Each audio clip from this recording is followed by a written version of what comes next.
فقال ما بال اقوام يؤذونني في قرابتي. رسول الله مبارک یای صلی الله علیه و آله وسلم چې دغه خلکو دغه قومو بس جوړیږي چې دوی ماته ما دي قرابتدارو ما دي کورنۍ دي خلکو په وجه تکلیف راکړي. او من اذا قرابتي فقد اذاني. چا چې د ما دي کورنۍ خلک د ما قرابتدار وزورول نو هغه زو وزورولم ماته تکلیف راکوي. ومن اذاني فقد اذى الله. او چې چا ماته تکلیف راکو رسول الله مبارک یای هغه خدای ته تکلیف ورکوي. نو چې کوم د وطن خلک دي د افغانستان نو هغه ډیره پاکه خاوره ده، د اولیاء خاوره ده، د علماء خاوره ده، د مجاهدینو خاوره ده،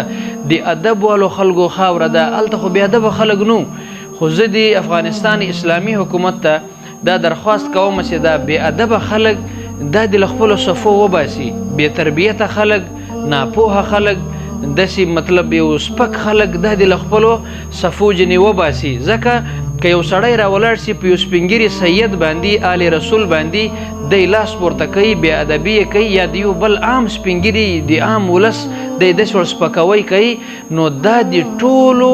د مجاهدینو چې دوی وینې ورکړي دي د اسلام او د وطن لپاره د هغو له وینو سره غداري ده، د هغو له وینو سره بېوفایي ده، د هغو وینو سره مذاق خندی کول دي چې څوک په وطن کې بدامني راولي او دی په سیدانو باندې د یهودي نوم لټوي، دوی په خاندان مور او په پلار باندې یو غلط نوم لټوي، یو سپک الفاظ ورته استعمالوي، نو هم د رسول الله زړه ته تکلیف رسوي، هم د رسول الله صلی الله علیه و آله وسلم امت ته تکلیف رسوي. ځکه سید ابراهیم اغاجان، سید افندي اغاجان، احمد ګیلاني صاحب مبارک او د دوی ټول خاندان چې کوم ده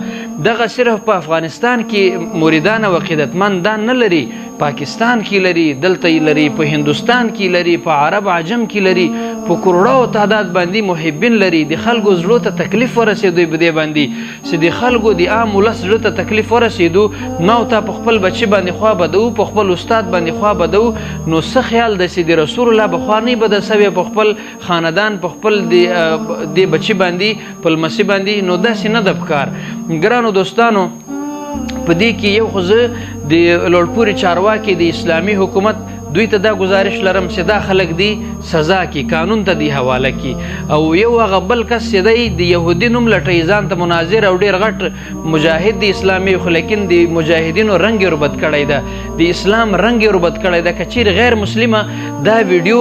دا سپکوی وګوري او دوی وایي چې په مسلمانانو کې ځکه چې دا حکومت اسلامي ده چې په دوی کې د سپین ږیري سړي قدر نسته،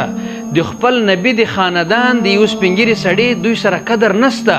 نو کچیرې دغه اسلامي نو له دې اسلامه به خلک منډې وایي. کچیرې موږ دغه د اسلام شکل خلکو ته پېښوو، موږ ته خو پکار ده چې خلکو ته امن ورکو، خلکو ته محبت ورکو، خلکو ته مینه ورکو. اخري یو سبق یې بولي د مدرسې طلبا چې کوم تعلیم حاصلوي یا له خانقاو سره تعلق لرونکي خلک یا مجاهد خلک، نو دغو لپاره یو ډېر ښایسته پیغام ورکوم. هیڅ څوک د جهاد خلاف نه دي، څوک چې د جهاد خلاف سي، څوک چې له کفر سره د یو مقابل کې سړی ولاړی د هغه په جهاد باندې که څوک شک وکړي نو د هغه سړي په ایمان کې شک ده. موږ د غلط خلک یادو چې دا غلط خلک دی له صفو جنې لرې سي. نو ګرانو دوستانو، حضرت امام مالک رحمت الله تعالی علیه د مبارک په بارګاه کې یو سړی 60 کاله تیر کړو، د سره د خدمتونه یې کړو، د تعلیم په غرض راغلی د نوم یې څه ده؟ امام عبدالرحمن بن القاسم. نو 60 کاله چې ورسره تیر کړو، تعلیم او تربیت یې حاصل کړو، چې کله د دې شخص اخیری وخت راغو، یعنی د زندگی اخیری شیبې وي، نو خپلوانو دوستانو مریدانو ورته ویل چې ای امام عبدالرحمن، چې کله تعالی د اسلام له دومره عظیم شخص سره امام مالک سره دومره وخت تیر کو، نو په د 60 کلو کې تعالی د څه زده کړه وکړله، هغه تجربه کته محتوی چې څه د جنې حاصل کړو. د ورته ویل چې په 60 کلو کې 18 کاله ما صرف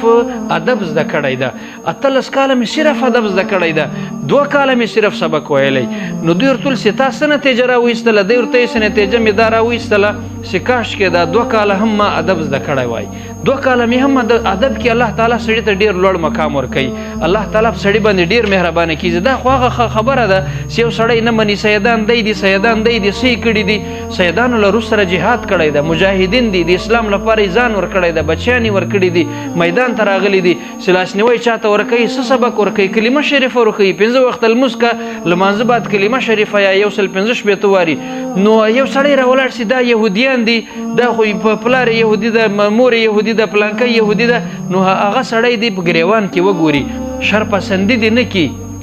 خلکو زړه ته د نفرتونه نه اچي محبت تقسیم که